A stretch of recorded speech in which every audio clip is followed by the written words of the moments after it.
बिस्मिल्लाहिर्रहमानिर्रहीम। मैं हूं अरफात आगबानी और आप देख रहे हैं आज की हकीकत, एक ऐसा प्रोग्राम जहां ना कोई कहानी ना कोई अफसाना बल्कि सिर्फ वो सच जो आप और हम जानना चाहते हैं। नाजरीन, हमारे प्रोग्राम की जीनत आज ऐसी शख्सियत बने हैं जो अपने अमल, वफादारी और खिदमात से पहचाने जाते हैं। आपका ताल्लुक पीपल्स पार्टी से, आप बिलावल जमात के प्रेसिडेंट भी हैं, आप एक कामयाब बिजनेसमैन भी हैं और साथ ही साथ आप एक निजी चैनल के CEO भी हैं। मैं बात कर रहा हूँ none other than Mohammad Naeem Memon की। अस्सलाम वालेकुम सर, कैसे हैं आप? वालेकुम सलाम। Thank you so much sir for joining us and welcome to the Aaj Ki Haqiqat with Arafat Agbani. My pleasure. Sir, बात करते हैं सियासत की। तो सियासत में अक्सर देखा जाता है कि वफा जो होती है, वफादारी, वो बहुत मुश्किल चीज़ होती है सियासत के अंदर। और जिस तरीके से आपने अपना टेन्योर पूरा किया और आपने जो वफादारी अदा करी पीपल्स पार्टी के साथ, और वो एतराफ़ भी करते हैं आपकी खिदमात को भी, लेकिन आपको उस तरीके से लेवल अप नहीं किया गया, उसके पीछे ऐसी क्या वजह थी?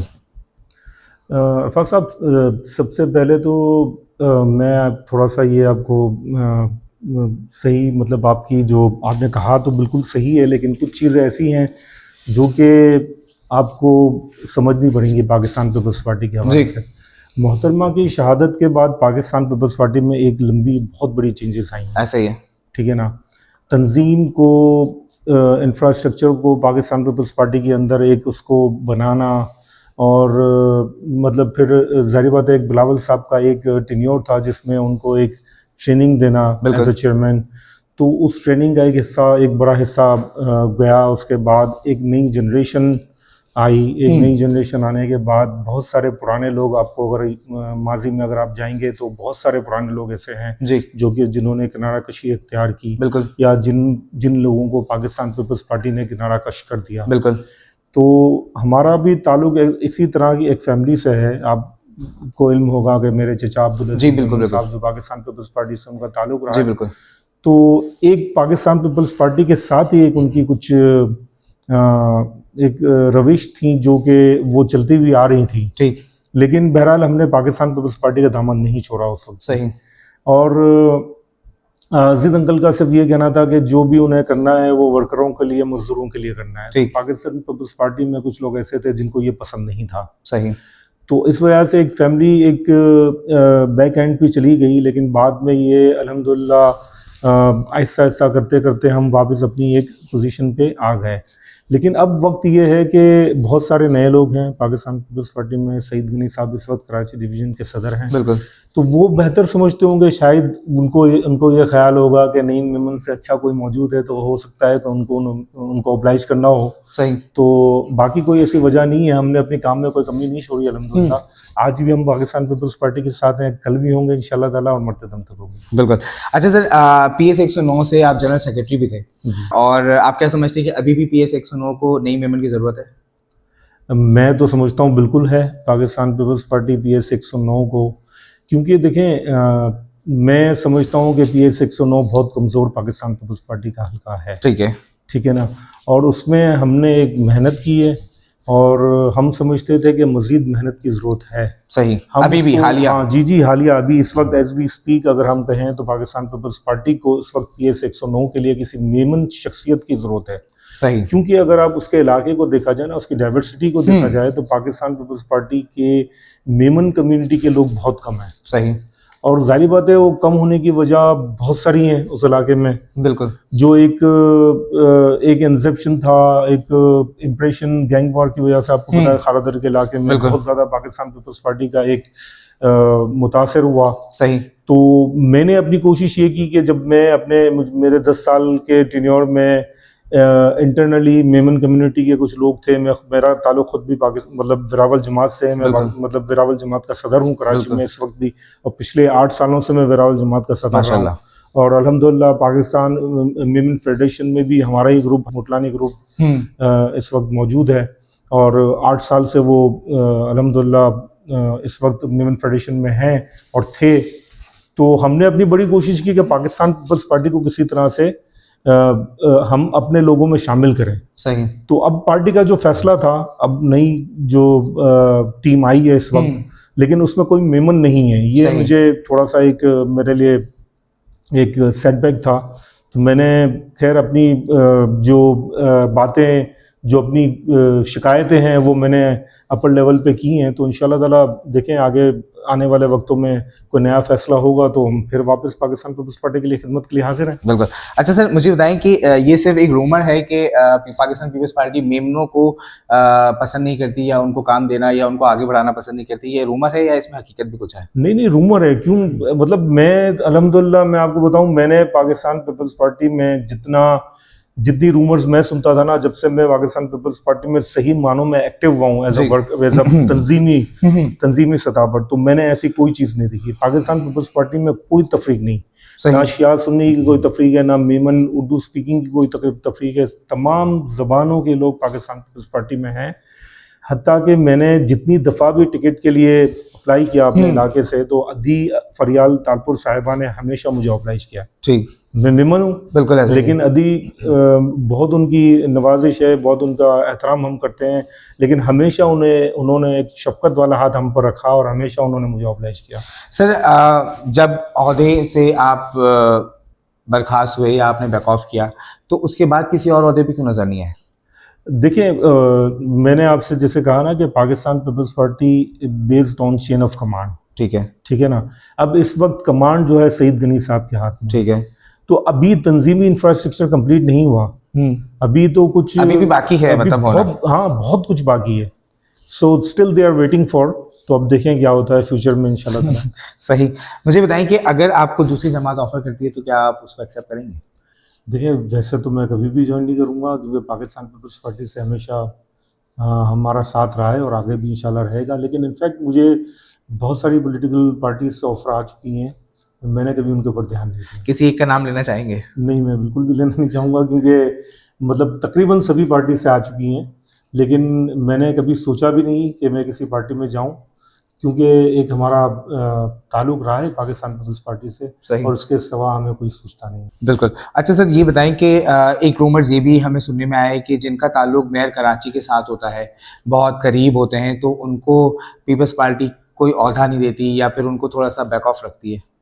मेयर भी तो पाकिस्तान पीपल्स पार्टी का है ना। लेकिन अभी जो हालिया जो पीपल्स पार्टी के अंदर दो सियासतें चल रही हैं, एक जरदारी सियासत चल रही है और बिलावल सियासत चल रही है, तो उसमें आप ये समझते हैं कि ये सियासत सच्ची है या फिर बस ये भी बातें ही मनगढ़ंत ही चल रही हैं? नहीं, ये सब सोशल मीडिया की न्यूज़ है, इसमें कोई हकीकत नहीं है। बिलावल साहब, जरदारी साहब, जाहिर बात है वो एक उनका अपना एक खून का हिस्सा है, बिल्कुल, तो कैसे हो सकता है, मतलब जो है ना, ऐसे कोई बात नहीं है। ठीक है, मतलब ये बस मनगढ़ंत बातें हैं।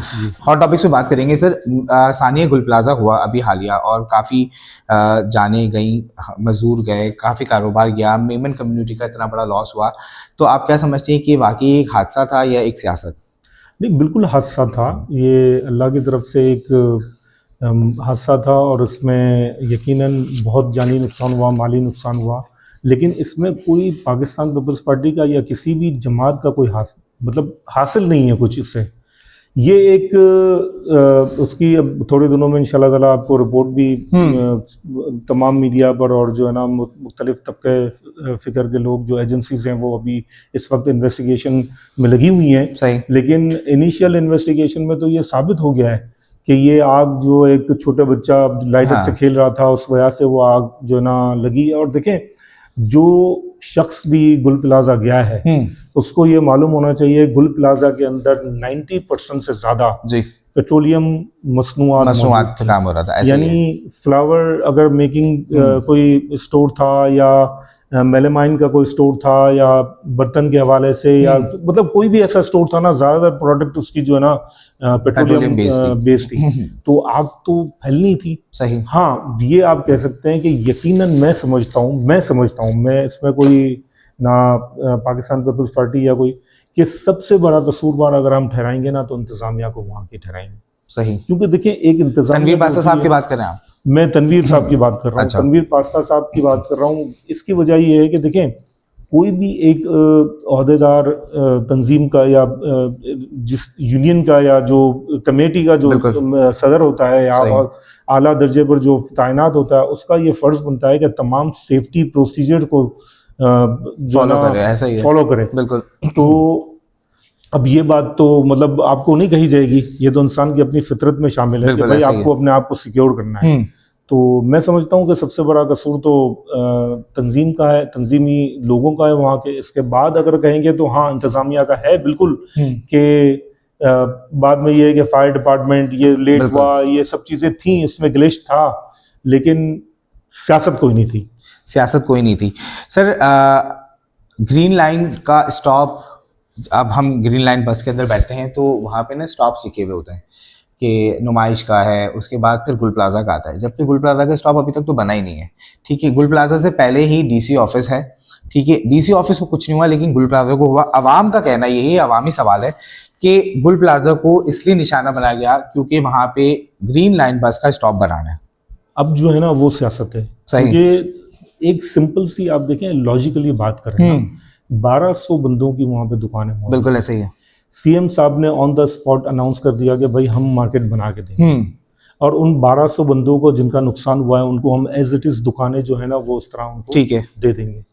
अदर देन दैट अगर आप देखें दूसरी तरफ तनवीर पासा साहब की पूरी टीम ने यानी हमारे ताजिर बरादरी ने ये कहा कि हम एग्रीमेंट पहले करेंगे कि भाई ऊपर की कोई मंजिल ना बने, नहीं बनेगी। यानी जो 4 मंजिला थी या 5 मंजिला जो थी उसी पैटर्न के ऊपर मार्केट बनेगी और उसी तर्ज बुनियाद पर जो दुकानें बनेंगी ना वो उनको डिस्पर्स की जाएंगी। सही। तो कहाँ से आई फिर ये बात है? ये सब एक सोशल मीडिया की कही हुई बात है, ये उन लोगों की बात है जिनके पास करने को कुछ नहीं है। सही। सर इस बात में कितनी सच्चाई है कि सिंध का जो बजट है वो 90 से 80% दूसरे इलाकों और शहरों में लगता है, लेकिन कराची को नज़रअंदाज कर दिया जाता है।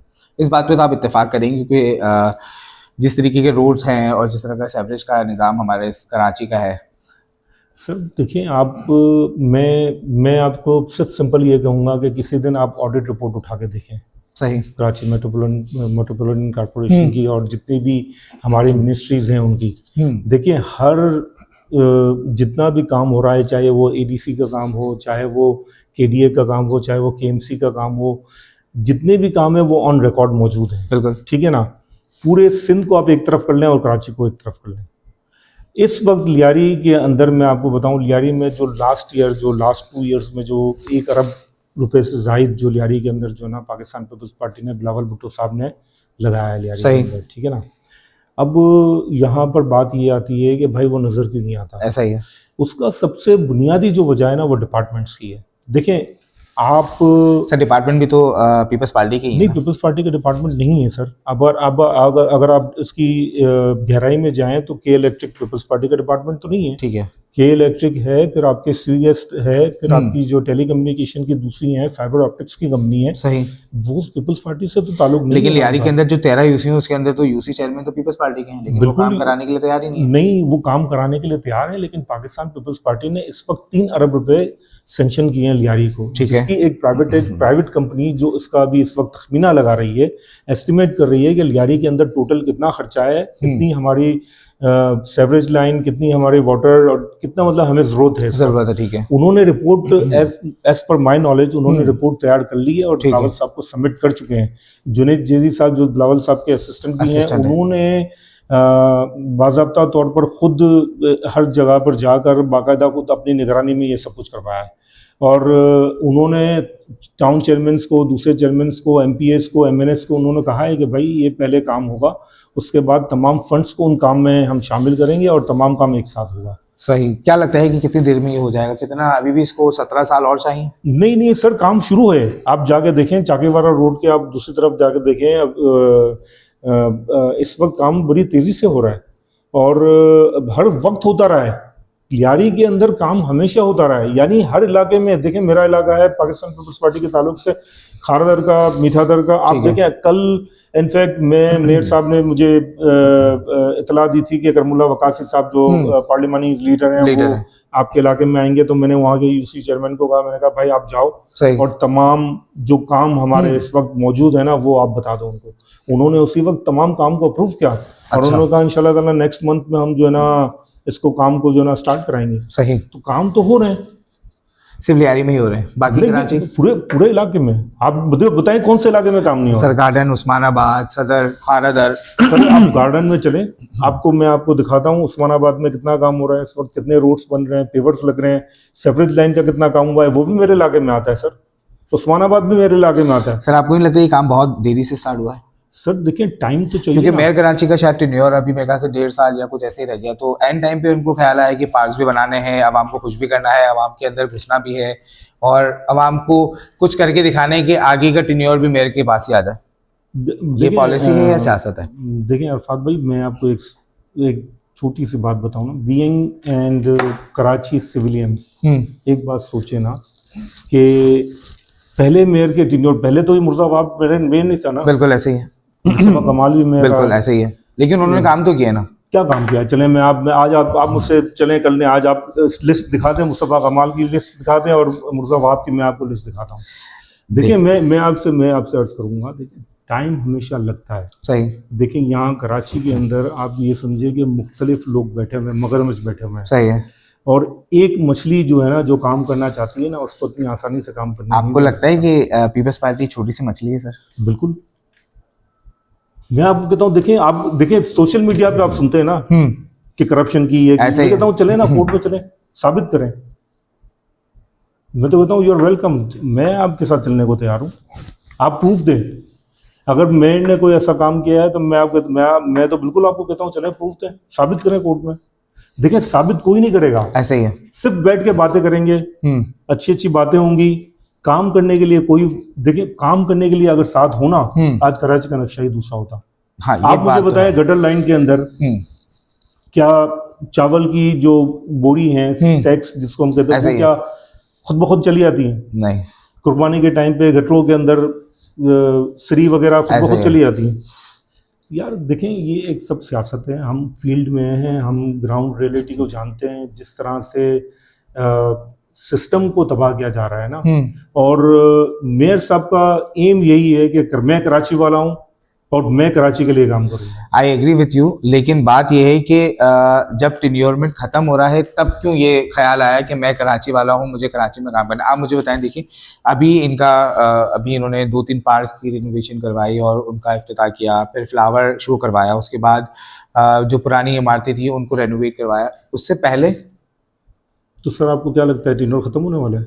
1.5 साल है ना सर अभी तो। सर कैसे कह सकते हैं आप 1.5 साल? अच्छा, आगे भी बढ़ेगा या? हम तो चाहेंगे कि यही रहे। बिल्कुल। देखिए मैं आपको एक बात ये अर्ज करता चलूँ, देखिए पाकिस्तान पीपल्स पार्टी ने हमेशा अपने आप को प्रूफ किया है कराची के अंदर, कराची के लोगों के अंदर प्रूफ किया है। मैं दूसरी जमातों को आपको कहता हूँ ना कि आप मुझे बताएं ना, लाशों के अलावा, डकैती के अलावा, बत्ताखोरी के अलावा क्या दिया है? आप दे रहे दुरुस्त राय वाली बात करें ना आप, ऐसा ही है। अगर आप ये समझते हैं, देखिए था क्या केएमसी के पास? डेबिट में थी, बिल्कुल। केएमसी के बाद तनख्वाह देने के पैसे नहीं थे, ऐसे ही है। वाटर बोर्ड के बाद तनख्वाह देने के पैसे, आप क्या समझते हैं अलादीन का चिराग था मुर्जाबाद के पास कि उसने रगड़ा और पैसे निकाले और फिर जो ना? नहीं भाई, टाइम लगता है, सही, इट टेक्स टाइम। तमाम चीज़ें, तमाम रिपोर्ट्स को जनरेट करना, तमाम चीज़ों को, हकाइक को सामने रखना कि भाई देखें पहले ये हुआ, अब ये हुआ, अब मेरे प्लान्स ये हैं, सही। उनको, क्योंकि मैं जानता हूँ मुर्जा साहब को, मैंने पाकिस्तान पीपल्स पार्टी में मुर्जा वहाब से अच्छा कोई बंदा देखा नहीं है। सब मेरे दोस्त हैं, सब भाई हैं, लेकिन मैंने मुर्जा वहाब से अच्छा कोई बंदा देखा नहीं है इस मामले में। अगर मैं कहता हूँ सही मानों में पेट्रियोटिक है तो मुर्जा वहाब है इस वक्त। सही। सर बात हो रही थी कि पीपल्स पार्टी ने बहुत काम किया है। मेरे पास एक सोशल मीडिया पोस्ट है, ठीक है, और ये पोस्ट शेयर करी है हाफिज़ नईमुर रहमान साहब जमात इस्लामी से, ठीक है। उन्होंने लिखा है, शहर कराची में पीपल्स पार्टी के 17 साल कारकर्दगी, गुल प्लाजा सानिया, करंट लगने से अमवात, गटरों में गिरने वाले अमवात, हड्डी तोड़े सड़कें, 21 साल से K4 का नामुकम्मल प्लान, रेड लाइन 7 साल से नामुकम्मल, पानी की मनसूबाबंदी नामुकम्मल, पूरा शहर लावारिस, करोड़ इंसान बेबस, कब्जा माफिया, आग बुझाने के निज़ाम तबाह हालात, ट्राली से अमवात, मोटरसाइकिल सवार गैर महफूज, नामुकम्मल मंसूबों की भरमार, ग्रीन लाइन 10 साल से नामुकम्मल है, सेवरेज का S3 15 साल से नामुकम्मल है, ट्रांसपोर्ट के लिए 15,000 बसें चाहिए थी, वो भी अभी तक नहीं आई हैं, जबकि 5 बसें डबल डेकर दे दी गई हैं, ठीक है। 5 साल में 85,000 गैर कानूनी तामीरात, मेयरशिप पर कब्जा और वडेरा शाही निज़ाम, करप्शन और माफिया का राज। ठीक है, नईमुर रहमान साहब के पास करने को कुछ नहीं है इस वक्त, ठीक है ना। ये सोशल मीडिया पे ही अपनी सियासत करेंगे। देखें हाफिज महमूद रहमान आप इन साहब चीजों 15 को जून डिनाई करते हैं, ये मैं है बिल्कुल पोस्ट। डिनाई करता हूँ। मैं कहता हूँ देखें जो भी इल्जामात है ना उनको साबित करें। देखिए लिखने को तो मैं बहुत कुछ लिख सकता हूँ। मेयरशिप पे कब्जा आप नहीं समझते? बिल्कुल नहीं। 15 जून को अवाम के सामने था, आर्ट्स काउंसिल में मेयर साहब भी थे और ये नईमुर रहमान साहब भी थे, हम वहाँ खुद मौजूद थे। तमाम अकायम उनके बंदे आए नहीं, वोट डाले ही नहीं। इनके बंदे ही नहीं आए, इनके बंदे कुछ गायब थे। अब उनकी अपनी सियासत थी। सही। अगर इनकी अपनी पार्टी के अंदर इनकी मतलब खुद की अपनी एक्सेप्टेंस नहीं थी तो उसमें हम क्या कर सकते हैं। पाकिस्तान पीपल्स पार्टी के जितने इत्तेहादी थे वो वहाँ पर मौजूद थे, ठीक है। उन्होंने वोट दिया मेयर साहब को, मेयर साहब जीत गए इलेक्शन। भाई तमाम इंतजामिया मौजूद थी, मतलब क्या सब सो रहे थे उस वक्त? 15 जून से लेके आज क्या टाइम, आप कह रहे हैं कि टेन्योर खत्म होने वाला है, तो नईमुर रहमान साहब को अब ख्याल है कि ये इल्जाम लगाएं? कुछ इल्जाम तो सर आपको कबूल करने पड़ेंगे, जैसे कि सड़कों का है, गटरों का है। सर हमारे पास हर चीज का जवाब है ना। हम K4 ना मुकम्मल हुआ अभी तक सर। देखिए सर K4 में भी सियासत है। K4 सर ऐसा तो नहीं ना कि काम नहीं हो रहा तो आप उसको सियासत की नजर करते हैं? सर हम सियासत हम वैसे तो नहीं कह रहे ना सर। 21 साल से K4 ना मुकम्मल है। सर मैं आपको साबित करके दे रहा हूँ। अब क्यों स्टार्ट होगा K4? क्योंकि तमाम इसकी जो पेंडिंग जो एस्पेक्ट थे वो मुकम्मल हो चुके हैं। ग्रीन लाइन के जितने भी पेंडिंग एस्पेक्ट थे वो मुकम्मल हो चुके हैं। इस साल के बजट में, इस साल की मेयर साहब की परफॉर्मेंस में ये भी शामिल होगा इंशाल्लाह ताला। सही। ग्रीन लाइन प्रोजेक्ट भी शामिल होगा, K4 भी लाइन शामिल होगा। यानी कराची के ऊपर मेयर मुर्जा वाहब साहब ने 80 अरब से जायद उन्होंने पैकेजेस का मंसूबा बनाया है, जो कि इस साल अल्लाह उनको ज़िंदगी की सेहत दे कराची के अंदर लगेंगे और कराची वाले फिर खुद कहेंगे। और मैं समझता हूँ देखिए ये एक सियासत की नज़र होती हैं ये चीज़ें। अगर तमाम सियासतदान एक जगह बैठ जाएं तो मेरे ख्याल में शहरों का और सूबों का तमाम निज़ाम ही जो है ना दुरुस्त हो जाएगा और मतलब जाहिर बात है कदर करनी चाहिए। मैं समझता हूँ अगर सर सब एक जगह बैठ जाएंगे तो फिर सियासत कौन करेगा? मैं यही कह रहा हूँ ना, लेकिन कम से कम देखें कुछ चीज़ें होती हैं जहाँ पे सियासत नहीं करनी चाहिए। मैं जब भी मैं इलेक्शन के लिए किसी कैंपेनिंग के लिए जाता था ना तो मैं हमेशा एक बात करता था, क्योंकि कभी बहुत सारे बिल्डिंग वाले हमें कहते थे हमें पानी नहीं है, तो मैं कहता था यार ये आपका बेसिक जो है ना हक है, ये मतलब आपको मतलब इसमें हमें शुक्रिया अदा करने की जरूरत नहीं है आपको। ऐसा ही है। तो यानी अवाम का जो राइट है ना, पानी, बिजली और सिक्योरिटी, वैसे ही है, ये इनकी बेसिक रिक्वायरमेंट है। तो उस पर ना पीपल्स पार्टी ने कभी सियासत की है, ना मैं समझता हूँ दूसरी किसी पार्टी को सियासत करनी चाहिए। बिल्कुल ऐसा ही है। वक्त हो जाता है एक ब्रेक का। ब्रेक से आके मैं आपसे एक सवाल का जवाब लेना चाहूँगा कि MQM पाकिस्तान ने कहा कि कराची की अबतर हालत देखते हुए वो कराची बचाओ मुहिम का आगाज़ करना चाह रहे हैं, तो इसका जवाब आप मुझे ब्रेक के बाद दीजिएगा। और क्या क्या नज़रिया रखते हैं आप इस मुहिम के ऊपर, और क्या ये होनी चाहिए या नहीं होनी चाहिए? तो मिलते हैं एक छोटे से ब्रेक के बाद, हमारे साथ रहिएगा।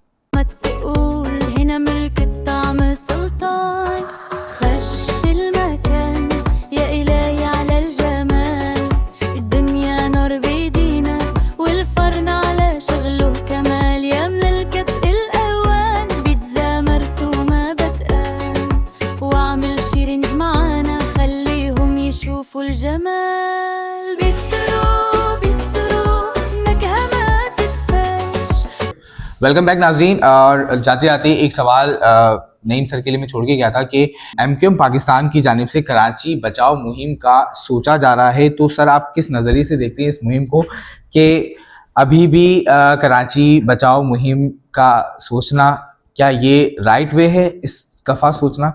क्योंकि एक टाइम से वो कराची को बचा रहे हैं या संभाल रहे हैं, नुक्ताचीनी भी कर रहे हैं, तनकीदी भी कर रहे हैं, अब क्यों ख्याल आ रहा है कि कराची को बचाना है? देखिए MQM का अगर ये मोटिव उन्होंने लिया है कि कराची को बचाना है तो मुझे हंसना पड़ेगा इस बात के ऊपर, क्योंकि अगर आप हिस्ट्री देखें तो कराची को तबाह करने वाली तो MQM ही है। मतलब नेम इट हैव इट। कितने सानिया आपको बताऊं? ऐसा ही है। 12 मई का सानिया बताऊं आपको मैं बल्दिया फैक्ट्री का सानिया बताऊं, मैं आपको काशिफ सेंटर में वकीलों को जलाने का सानिया बताऊं, किन किन चीज़ों को मैं आपको बताऊं? देखिए रऊफ सिद्दीकी घूम रहे हैं, फारूक सत्तार घूम रहे हैं, ऐसा ही है।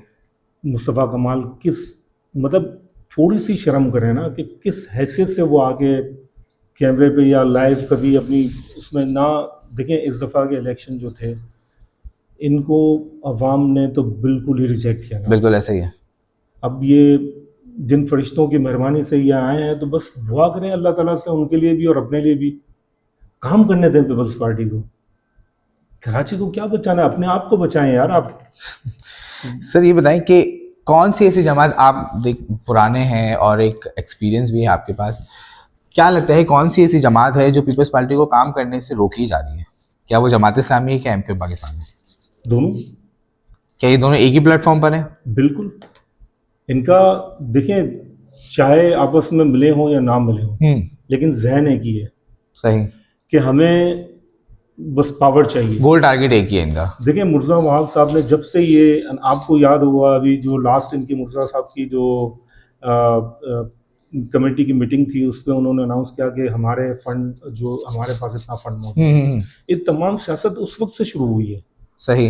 पहले किसी को मेड नहीं बनना था केएमसी के अकाउंट में इतना फंड मौजूद है। केएमसी के अकाउंट में जब से उन्होंने सुना कि इतने अरबों रुपए हैं, तो भाई अब सबको ख्याल आ गया कराची को भी बचाना है। हाँ। अब ये मेयरशिप पे कब्जा भी हो गया। देखिए ये सब बेकार बातें हैं। सही। मैं तो यही कहूँगा, इनसे रिक्वेस्ट करूँगा, भाई काम करने दें। अब जो टाइम पाकिस्तान पीपल्स पार्टी का अवाम ने दिया गया है, मेयर का जो टाइम है, मेयर को उस टाइम के अंदर कारकर्दगी दिखाने दें, फिर आप सवाल करें ना। सही। सवाल अब तो बनता ही नहीं है अभी इस वक्त, अब क्या सवाल करेंगे? हाँ। बट टाइम अभी भी मौजूद है, चाहे 1 घंटे का भी टाइम हो, टाइम तो मौजूद है। तो मैं समझता हूँ कि दोनों ही एक ही प्लेटफॉर्म पर हैं और दोनों का एक ही मकसद है, काम ना करने देना। अरशद वोरा साहब से हमने एक इंटरव्यू किया था और उनसे हमने पूछा था कि एमक्यूएम क्या चाहती है, तो उन्होंने कहा, और उनका हमेशा से ही होता है कि हमें इख्तियारात नहीं मिले। हमेशा एमक्यूएम एक ही बात कर रही होती कि हमें इख्तियारात नहीं मिले, हमें इख्तियारात नहीं। उन्होंने कहा हमें इख्तियारात दिए ही नहीं गए क्योंकि पीपल्स पार्टी हमें इख्तियारात नहीं देती। दूसरा ये कि वो कह रहे हैं कि पीपल्स पार्टी वाले तो शहर कराची के हैं ही नहीं, वो तो अंदरूनी सिंध के लोग हैं, तो इनको कराची के मसलों के बारे में क्या पता होगा, ये कैसे हल करेंगे? देखें अरशद वोरा साहब किसी दिन इंशाल्लाह बैठ जाए मेरे साथ, मैं उनको बता दूंगा कि वो कहाँ से, मैं कहाँ से। मैं तो पाकिस्तान पीपल्स पार्टी वाला हूँ, बिल्कुल बोर्न पाकिस्तान पीपल्स पार्टी का हूँ। सही। देखिए ये बात तो अरशद वोरा साहब पहले, सबसे पहले तो अपनी ये सही कर लें कि एमक्यूएम को इख्तियारात नहीं मिले। एमक्यूएम एक कॉल पर अल्ताफ भाई पूरा शहर बंद करवा देते, ऐसा ही है, ठीक है ना। आज तक कभी इन्होंने ज़िंदगी में रूरल एरिया और अर्बन एरिया का जो ना मसला हल नहीं किया। सही। ट्रांसपोर्टेशन यहाँ पर बेदर्दी से यहाँ भी ट्रांसपोर्टेशन है, उन्होंने ट्रांसपोर्टेशन का मसला हल नहीं किया। उनके लिए क्या था उस वक्त कराची को, अगर वो बनाना चाहते उस वक्त, तो क्या था कराची उस वक्त। लेकिन ना उन्होंने तालीम के ऊपर तवज्जो दी, ना उन्होंने कराची के इंफ्रास्ट्रक्चर के ऊपर तवज्जो दी। उन्होंने सिर्फ और सिर्फ बतागिरी, खूनरेजी और जो है ना मतलब अगवा बराए तावान के ऊपर तवज्जो दी। ये आप कहेंगे कि हाँ इसके ऊपर उन्होंने बहुत काम किया। सही। सर बात हो रही थी केएमसी के फंड्स की, तो मेयर कराची साहब ने हर यूसी को 1 लाख रुपए बढ़ा के दिए ताकि मेन हॉल और स्ट्रीट लाइट्स के ऊपर काम की जाए। लेकिन वो अगर सर्वे किया जाए तो वो ओल्ड सिटी एरियाज में तो नहीं लगे अभी तक। बाकी बड़ी बड़ी शाहराहों पे, शाहरा फैसल हो गई, शाहरा कायदीन हो गई, वहाँ पे तो और बड़े अच्छे इलाकों के अंदर तो लग ही गए हैं मेन हॉल। तो ये क्यों ओल्ड सिटी एरियाज को मतलब इतना पीछे और इतने बाद में सोचा जाता है कि हाँ ये भी कोई कराची का इलाका है, इस पर भी काम करना है?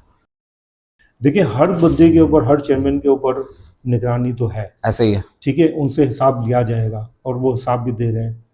लेकिन यहाँ पर जो आप ओल्ड सिटी एरिया की बात करते हैं, तो वहाँ पर तो ना पीपल्स पार्टी है, वहाँ पर टाउन चेयरमैन भी पीटीआई का है, सही है। और जो चेयरमैन साहब हैं वहाँ के, वो बहुत ही माशाल्लाह, उन्होंने ना कोई काम कराने के ऊपर कोई अपना, मतलब उनको तो ज़रूरत ही नहीं है। वो तो कहते हैं वो अपने ऑफिस से बाहर नहीं निकलते, वो तो कहते हैं जो है वो चलता रहे, बस वो पैसा आना चाहिए, अकाउंट फुल होना चाहिए। आपके समझते हैं कि ये सच है कि मुर्तज़ा वहाब साहब जो अभी हालिया हमारे मेयर कराची भी हैं, इनको ये मेयरशिप इस वजह से मिली क्योंकि इनकी वालदा भी पीपल्स पार्टी से ताल्लुक़ रखती थी? देखिए मुर्तज़ा भाई की अगर आप हिस्ट्री देखेंगे ना, मुर्तज़ा भाई बहुत ही इंटेलेक्चुअल आदमी है। मैं खाली मुर्तज़ा भाई की तारीफ इसलिए नहीं कर रहा हूँ कि उनसे मेरे ताल्लुकात अल्हम्दुलिल्लाह हर किसी से अच्छे हैं, चाहे वो पाकिस्तान पीपल्स पार्टी का हो, जमात का हो या एमक्यूएम का हो, किसी का भी हो। कभी भी मैंने किसी की डिसरिस्पेक्ट नहीं की। लेकिन अगर इस मामले पे आती है, क्योंकि मेरी पार्टी तो जाहिर बात है, मैं पाकिस्तान पीपल्स पार्टी से ताल्लुक़ रखता हूँ और गलत तो मैं कभी किसी के लिए सुनता नहीं हूँ, खास तौर पे ऐसे लोग जो वाकई कराची के लिए जान तक देने को तैयार हो। मुर्जा भाई की वालदा भी एक बहुत ही निडर खातून, बिल्कुल, और फौजिया वहाब साहिबा, उन्होंने बहुत कुछ कराची के लिए किया। ऐसे ही मुर्जा भाई को बिल्कुल भी इस वजह से ऑब्लाइज नहीं किया गया। मुर्जा भाई को सिर्फ और सिर्फ इस वजह से ऑब्लाइज किया गया कि मुर्जा भाई बैरिस्टर थे, और मुर्जा भाई में इतने गट्स थे कि वो इनको इस चैलेंज को जो है ना वो अवेल कर सकते थे, और एक्सेप्टेंस उनकी थी इस मामले में कि मैं कराची को कुछ करके दिखाऊंगा। तो बिलावल साहब ने उनको कहा कि भाई आप जो है ना, बिलावल साहब का ऑर्डर था अच्छा कि भाई आपने मेयर बनना है। पहले एडमिनिस्ट्रेटर बने, जब एडमिनिस्ट्रेटर जब बने तो उन्होंने बहुत अच्छा करके दिखाया। बिलावल साहब ने कहा अब मेयर आप ही बनेंगे, तो ये उनका फैसला था। ठीक, मतलब ये भी एक मनगढ़ंत कहानी चल रही है। बिल्कुल। बात करेंगे बिजनेसमैन के ऊपर। बतौर एक बिजनेसमैन आप माशाल्लाह से काफ़ी चीज़ें रन कर रहे हैं। फूड इंडस्ट्री में भी आप हैं, प्रॉपर्टी में भी आप हैं, सर्विलेंस डिपार्टमेंट, फिर मीडिया भी। पाकिस्तान खासकर कराची में कितना मुश्किल होता है इतने सारे बिजनेस को रन करना। और साथ ही साथ एक और सवाल मैं इसमें ज्वाइन करता चलूँ कि एक साल के अंदर 5 ब्रांच हैं पिज़्ज़ा बिस्ट्रो की, तो ये एक महज इत्तेफाक है या एक प्रॉपर मीटिंग बैठी या फिर टीम है इसके ऊपर कि एक साल के अंदर कोई भी इतना बड़ा ब्रांड नहीं है जो एक साल के अंदर इतनी सारी ब्रांचेस खोल दे? हम एक ग्रुप ऑफ कंपनीज में काम कर रहे हैं। ठीक है। और ऑफ कोर्स जब हमने स्टार्ट किया तो हमारे पास पूरी टीम मौजूद है। ठीक है। यानी हर मकतबा फ़िक्र का बंदा हमारे पास मौजूद है जो अपनी अपनी जिम्मेदारियां संभाल रहा है। सही। इस वक्त तो पिज़्ज़ा बिस्ट्रो जब हमने स्टार्ट किया तो पिज़्ज़ा बिस्ट्रो को हमारा एक एम था कि कराची के लोगों को ऐसी जगह, ऐसे इन्वायरमेंट प्रोवाइड किया जाए सही, जहाँ जो इंटरनेशनल जो तर्ज पर हो और लोग एंजॉय कर सकें सही मानों में। तो अल्हम्दुलिल्लाह हमने क्या स्टार्ट, और अल्लाह ने हमें कामयाबी दी, और अल्लाह का शुक्र है चल रहा है। और अल्लाह ने चाहा तो हमारा टारगेट है कि हम इंशाल्लाह ताला इस साल में 10 ब्रांचेस को कर दें कम से कम। माशाल्लाह, इंशाल्लाह। सर आपने दूसरे सवाल का जवाब नहीं दिया, कितना मुश्किल होता है कि कराची में, और पाकिस्तान की मईशत को भी पता है आपको, कितना मुश्किल है कि एक इतने सारे बिजनेस को लेके चलना? देखिए अरफात साहब, मेरा तो हमारा जो ग्रुप ऑफ कंपनीज का मुख्तलिफ मुल्कों में है, अमेरिका में भी है इस वक्त, दुबई में भी हम काम कर रहे हैं, अफ्रीका में भी काम कर रहे हैं। हर जगह पर अगर देखा जाए ग्लोबली सिचुएशन बहुत ज़्यादा ख़राब है। सही, ठीक है ना, इकोनॉमिकल सिचुएशन सही नहीं है। तो मैं पाकिस्तान को क्यों मैं जो ना इग्नोर करूंगा इस मामले में? जाहिर बात है, अगर सबकी पूरी दुनिया की सिचुएशन सही नहीं है तो पाकिस्तान की भी, अगर बिजनेस के हवाले से अगर मैं बात करूं तो हमारा ताल्लुक पाकिस्तान स्टॉक एक्सचेंज से भी है। स्टॉक एक्सचेंज आप देख लें कहाँ जा रही है। जो गवर्नमेंट का मैं कहूँगा एक बहुत बड़ा क्रेडिट है शहबाज शरीफ साहब का, ऐसे ही है कि वो इकोनॉमी को 30,000 पॉइंट से अब 1,90,000 1,95,000 पॉइंट पर लेकर आए। ऐसे ही है। और हमें उम्मीद है इंशाल्लाह ताला इस ईयर के एंड तक ये 2.5 लाख भी क्रॉस कर सकती है अगर इसी तरह मईशत रही तो मईशत तो मैं समझूंगा कि अच्छी जा रही है, और अल्लाह ने चाहा तो और बेहतर होगी। आपकी नज़र से क्या लगता है कि एक मिडिल क्लास आदमी को इस दौर में अगर कोई बिजनेस खोलना हो तो उसके लिए कितना मुश्किल और कितना आसान है? और अगर आसान है तो उसको कौन सा बिजनेस खोलना चाहिए? बतौर एक बिजनेसमैन क्या आइडिया देंगे किसी एक मिडिल क्लास को? देखिए, बिजनेस खोलने की आइडिया तो मैं नहीं दे सकता क्या खोलना चाहिए, लेकिन मैं ये ज़रूर कहूँगा कि देखें, अगर आपके पास 1 रुपया आपकी ताकत है बिजनेस खोलने की, तो आप इन्वेस्टमेंट 25 पैसे का करें। यानी अगर 100 रुपये की ताकत है तो 25 रुपये का बिजनेस करें। ठीक है। ताकि बैकअप के ऊपर आपके पास 75 रुपीज़ मौजूद हो। सही। तो ये एक हमारी अपनी कैलकुलेशन है बीइंग एन वीमन, कि आप नुकसान करेंगे तो 25 रुपये का करेंगे, बाकी 75 रुपये आपके पास आपके बैकअप के लिए होने चाहिए। सर मेमन कम्युनिटी की बात करते हैं। अभी आपने बताया कि बिया मेमन आप लोगों के पास बड़ी कैलकुलेशन होती है कि 1 रुपये को 100 रुपये कैसे करना है। बिलावल मेमन जमात क्या क्या कर रही है अपनी मेमनों के लिए, और अगर कोई बंदा आता है हेल्प मांगने के लिए तो क्या उसका मेमन होना ज़रूरी है? जी हाँ, बिलावल पाटन मेमन जमात जो इस वक्त है वो एक छोटी जमात है। ठीक है। हमारे इस वक्त 2400 मेंबर्स हैं जमात के अंदर। हमारी अपनी कोशिश ये है कि हमारे जितने भी मेंबर्स हैं, देखिए ये आपको भी पता है कि एक इंसान या एक जमात वो तमाम लोगों को ऑब्लाइज नहीं कर सकता। ऐसा ही है। ठीक है ना, वो अल्लाह की ज़ात है, अल्लाह की ताकत है वो। बिल्कुल। हम कोशिश कर सकते हैं कि एट मैक्सिमम जितने हमारे लोग हैं, यानी जितनी विडोज़ हैं या जो बच्चे तालीम हासिल करना चाहते हैं या कोई बीमार है और वो अफोर्ड नहीं कर सकता, तो हम उन लोगों को ऑब्लाइज कर लें। तो हम अब तक अपनी कम्युनिटी के लोगों से बाहर नहीं आए, क्योंकि हमारी जमात में बहुत कम लोग ऐसे हैं जो कि फंड्स दे सकते हो, डोनेशन ठीक दे है, सकते हैं, फाइनेंशियली स्ट्रांग हो। तो अब अल्लाह ने चाहा अगर हम इस काबिल हुए तो हम इंशाल्लाह ताला नॉन मेमन को भी ऑब्लाइज करेंगे, नॉन वेरावल को भी ऑब्लाइज करेंगे इंशाल्लाह। मालूमात के मुताबिक हमें ये पता चला है कि ऑल पाकिस्तान मेमन फेडरेशन है, उनके अभी इंतखाबात होने वाले हैं, तो क्या इंतखाबात में आपको भी एक अच्छी जगह देखा जा सकता है? देखिए, मैंने इस वक्त तो सोचा नहीं ऑल पाकिस्तान मेमन फेडरेशन में किसी किस्म का कॉन्टेस्ट करने के लिए, क्योंकि जितने भी लोग हैं वो मेरे अपने लोग हैं। शबीर हारून भाई हैं, बिल्कुल। उमर मोटलानी साहब हैं, तो ये सारे अपने लोग हैं, तमाम टीम अपनी है। तो हमें ज़रूरत क्या है, जब अपने ही लोग हैं तो काम तो वैसे ही हो रहा है और काम बहुत अच्छा हो रहा है। सही। आपको लगता है कि मेमन जो ऑल पाकिस्तान मेमन फाउंडेशन है वो सारी मेमन जमातों को यकजा लेके चल रही है? क्योंकि काफ़ी ऐसी जमातें भी हैं और मुझे प्रोग्राम से पहले मना किया गया था कि उस जमात का जिक्र नहीं करना, लेकिन मैं कर रहा हूँ फिर भी।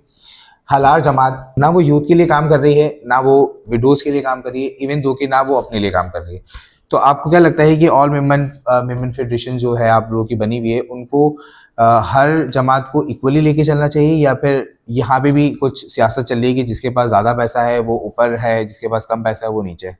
नहीं, ऑल पाकिस्तान मेमन फेडरेशन में कभी भी ये तफरुक नहीं रहा कि छोटी जमात है, बड़ी जमात है। उन्होंने ये देखा है मेमन जमात है, हाँ बिल्कुल उनके पैनल पर है। उनके चेक एंड बैलेंस कौन देखता है सर? शबीर हारून साहब डायरेक्टली खुद देखते हैं या उमर मोटलानी साहब खुद देखते हैं कि काम हो रहा है या नहीं हो रहा? बिल्कुल। शबीर भाई इस मामले में बहुत एग्रेसिव है, सही। उमर भाई भी बहुत एग्रेसिव है, शबीर भाई भी बहुत एग्रेसिव है। और देखिए उनका एक मोटिव है, उनको जरूरत क्या है, वो ना सियासत कर रहे हैं, वो तो खिदमत खल्क कर रहे हैं ना। ठीक है। मैं हमेशा मैं जब उनको देखता हूँ ना तो मैं वाकई दिल चाहता है कि उनको सलूट करूँ, क्योंकि देखिए बहुत सारी ऐसी चीज़ें हैं जो कि वो मेमन कम्युनिटी के लिए कर रहे हैं। सही है। और जब एक बंदा अच्छा काम कर रहा होता है ना, तो आपको हमेशा उस पर फ़ख्र करना चाहिए। ऐसे ही बिल्कुल। तो हमें बहुत फ़ख्र है शबीर हारून साहब के ऊपर, उमर मोटलानी साहब के ऊपर, कि अच्छा काम कर रहे हैं और उनके आगे आने वाले प्रोजेक्ट्स भी बहुत अच्छे हैं। मैं समझता हूँ मेमन कौम के लिए बड़ा अच्छा होगा इंशाल्लाह, बिल्कुल। और जाते जाते आखिरी सवाल, ऑल पाकिस्तान मेमन फेडरेशन के अभी इंतखाबात वापस होने वाले हैं और जिन लोग अभी फाइज से अपनी अपनी सीटों पे उनका भी टेन्योरमेंट खत्म हो रहा है, तो आपको क्या लगता है कि अगर आपके इख्तियार में ये चीज़ें हों तो आप लाइन वाइज किसको रखना चाहेंगे? देखिए, मैं जो मैं समझाऊँ मेमन कौम को और कम्युनिटीज़ को, और जो देखिए सबसे बड़ा जो चैलेंजिंग पॉइंट यहाँ पर ये आता है कि कोई भी ओहदेदार आए ना, अगर उसमें ये गट्स हैं कि वो डोनेशन को कलेक्ट कर सकता है और डोनेशन को लेने की उसकी सलाहियतें हैं, तो मैं समझता हूँ बिल्कुल आना चाहिए। तो अब ये बहुत सारे ऐसे लोग हैं जो कैपेबल हैं लेकिन मेमन फेडरेशन में काम नहीं करना चाह रहे। वजह क्या है? टाइम कंज्यूमिंग बहुत है। मैंने आपको कहा ना, देखिए ये जो शबीर हारून साहब सियासत नहीं कर रहे, सियासत नहीं है ना, उनको मिलना कुछ नहीं है, बिल्कुल उनको जो कुछ मिलना है वो अल्लाह की तरफ से ऐसा ही है। तो इसी तरह बहुत सारे ऐसे लोग हैं जो मसरूफ हैं, लेकिन उनका एक खुलूस और उनका जो उनकी नीयत है कि मेमन कौम के लिए कुछ अच्छा हो जाए। सही। तो बहुत सारे ऐसे लोग हैं इस वक्त जो होना चाहिए। फैसल खानानी है, बहुत अच्छा है काम करने में, बहुत एग्रेसिव है, सही, उसको आना चाहिए। इमरान भाई हैं, वो भी बड़ा अच्छा टाइम दे रहे हैं। सही। तो बहुत सारे लोग हैं इस वक्त मेमन फेडरेशन में जो कि आ सकते हैं, सही, जिनको आना चाहिए। सही। आखिरी सवाल सर, फिर आपसे इजाज़त लेंगे। मुझे बताएं कि अगर पीपल्स पार्टी आपको एक ब्लैंक ऑप्शन देती है कि इसमें अपनी मर्जी से कोई भी सीट या कोई भी ओहदा सेलेक्ट कर लें, तो वो क्या होगा? मेरे लिए एजुकेशन होगा। क्यों? मैं प्रेफर करूँगा क्योंकि बुनियादी जो ज़रूरत हमें है ना, वो एजुकेशन की है तमाम कौम को। अगर तो कौम लिटरेट होगी ना, बहुत सारे मसले आपके ख़त्म हो जाएंगे। सही। आप दुनिया में जाके देखें, जो कौमें इस वक्त बनी है ना, बिल्कुल, उनकी जो लिटरेसी रेट है ना, उन्होंने अपना लिटरेसी रेट को अपग्रेड किया है तालीम का फुकदान ख़त्म करके। बिल्कुल। तो मेरी कोशिश ये होगी कि मैं एजुकेशन कमेटी में या एजुकेशन की किसी ऐसी जगह पर मुझे तैनात किया जाए, ताकि मैं सबसे पहले ये जो पास होने वाला सिस्टम है ना, उसको थोड़ा सा जो ना ब्लॉक करें, मेरिट पे ले आऊँ, सब मेरिट पे लेके आएं। जाते थे सर हमारे नाजरीन के लिए कोई मैसेज या फिर बाकी जमातों के लिए, चाहे वो पॉलिटिकली हो, मेमन हो या बिजनेसमैन के लिए कोई मैसेज कन्वे करना चाहेंगे तो प्लीज। बस मैं यही कहूँगा कि तमाम चीज़ें इंसान यहाँ पर जो है ना हासिल कर लेता है, लेकिन इंसानियत सिर्फ जो है ना अपने ज़मीर की आवाज़ से आती है। और जो है ना मैं समझता हूँ कि इंसानियत आपकी फैमिली का, आपके बैकग्राउंड का पता देती है। बिल्कुल। तो हमेशा एक बात याद रखें, किसी के ऊपर भी इल्ज़ाम लगाने से बेहतर है कि अपने आप को, अपने ज़मीर को तो टटोलें। बहुत शुक्रिया जी नाज़रीन, ये था आज का प्रोग्राम। और जाते जाते सिर्फ इतना कहना चाहूँगा कि अगर इरादे मजबूत हों तो रास्ते खुद बन जाते हैं, अगर नीयत कमज़ोर हो तो बड़ी बड़ी ताकतें भी ढेर हो जाती हैं। इसी के साथ अपने मेज़बान को दीजिए इजाज़त। देखते रहिए कराची डिजिटल न्यूज़। अल्लाह नेगेबान।